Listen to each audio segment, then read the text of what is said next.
而家民間電台點解有第7個人啊？你第5個仲喺坐喺度，阿哥。冇人叫過我開咪，冇人叫過我開咪。O K，我一直 ready 㗎。O K，咁下次叫你開咪。一刀鳩魚嘅。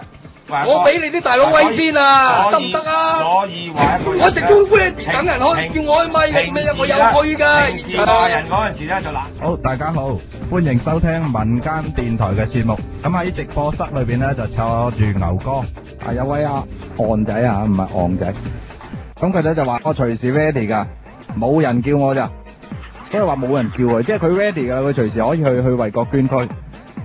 我哋唔需要為國捐軀嘅。佢 ready 嘅意思，佢有冇聯絡過我哋咧？佢喺邊區啊？18區邊區？喂，咁即係如果佢 ready 嘅話，咪俾個聯絡佢咯。係啊，我叫俾 ICQ 我哋俾聯絡個電話。係啊，可以打電話俾我哋啊，打電話入嚟講得㗎嘛，25056699。要現場打嚟啊。係啊，睇下講乜鬼。